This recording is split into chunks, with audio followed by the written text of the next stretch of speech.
Hi everyone, Mitt here from Foundation Capital, and today we're covering demystifying the cap rate. Everyone hears about a cap rate and a capitalization rate and how that translates to apartment building values, but sometimes not everybody understands how it works, the mechanics of it behind real estate valuation, and the secret to forced appreciation. So let's dive right into it. The cap rate formula. So the cap rate is equal to the net operating income divided by the current market value. Net operating income is the income minus the operating expenses. When you're buying a building, you'll find out what the NOI is and then look at what the purchase price is, and when you divide the net operating income by that purchase price, that's that cap rate. That's what allows you to compare it against other potential deals to see if it makes sense for you. Strategic improvements will allow you to increase an asset's value, but really where that provides value is when you do strategic improvements so you can grow income and reduce expenses. That allows your net operating income to increase, leading to a value increase.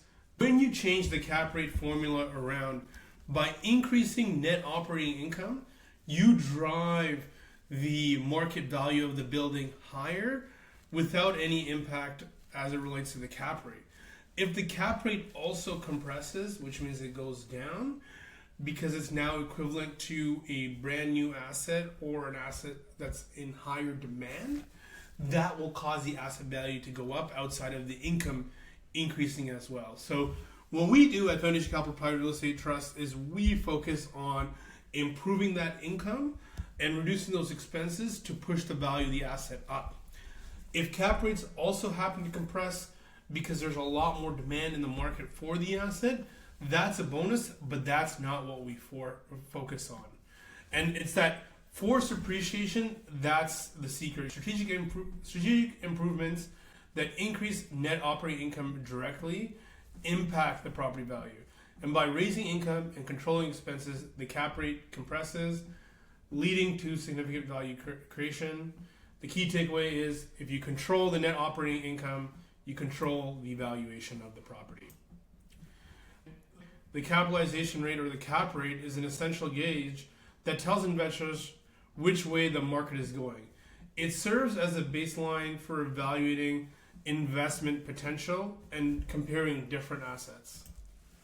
So there's two pillars as it comes to valuation.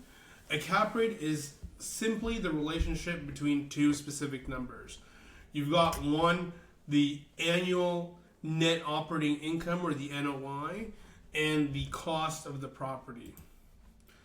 So how we get net operating income is we take the cash coming into the business or into the property minus the expenses related to it to get to the net operating income.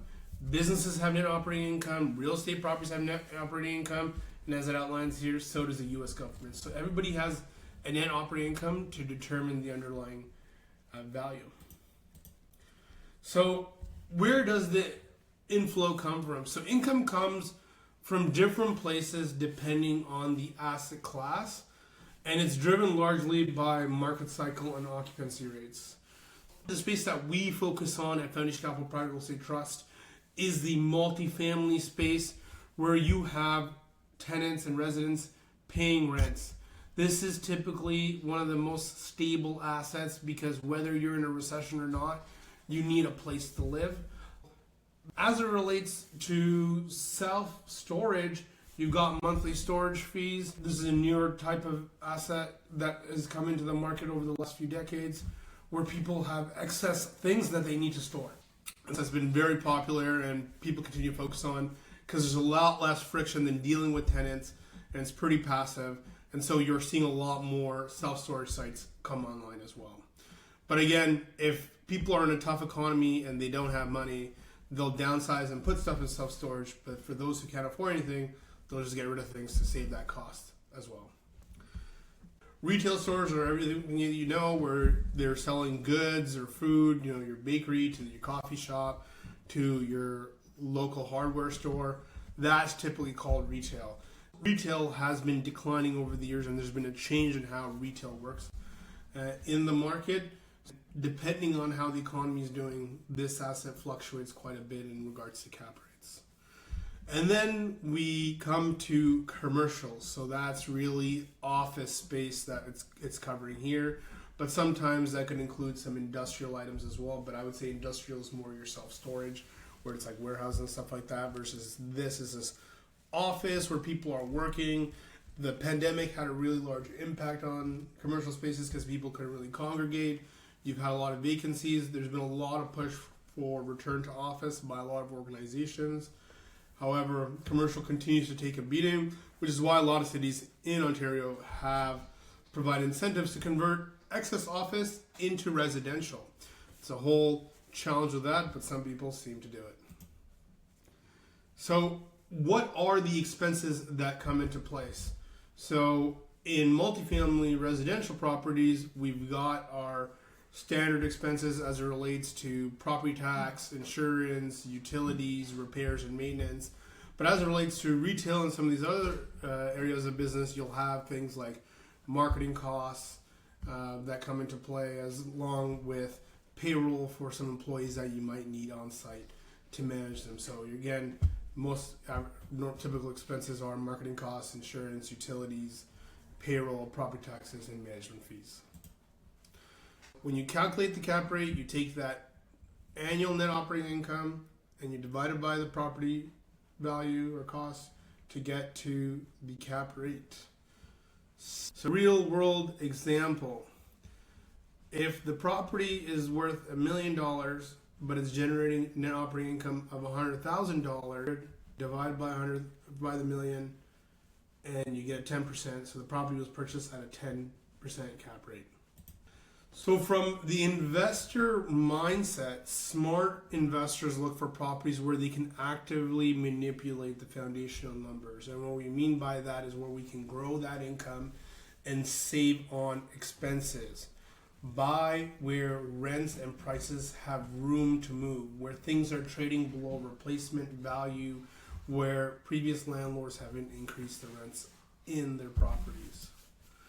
And so the secret sauce to really forcing that appreciation is by deliberately pulling on the levers that you have and growing net operating income so you can systematically force the value of the property upward. And then you've also got the vacancy lever, where when expenses remain relatively fixed, dropping vacancy sends the net income straight to the bottom line. So for a lot of people who were in office sitting on a lot of vacancy, they were buying assets at discounts because they said, hey, look, this is what the vacancy rate is. They found different utilizations and ways to fill up the property and drop that vacancy, improving the net operating income, which then improves the value of the building.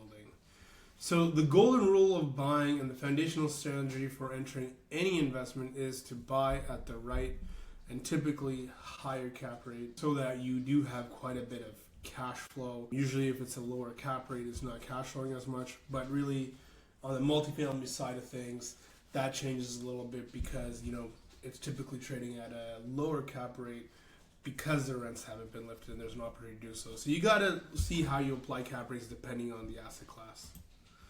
And so the exit cap strategy, so this is for people who are looking to basically flip some of these assets and looking to exit them. This is one of the most important metrics to understand when you're preparing to sell an asset. The industry rule is the exit cap rate must be substantially lower than the cap rate at which you bought it.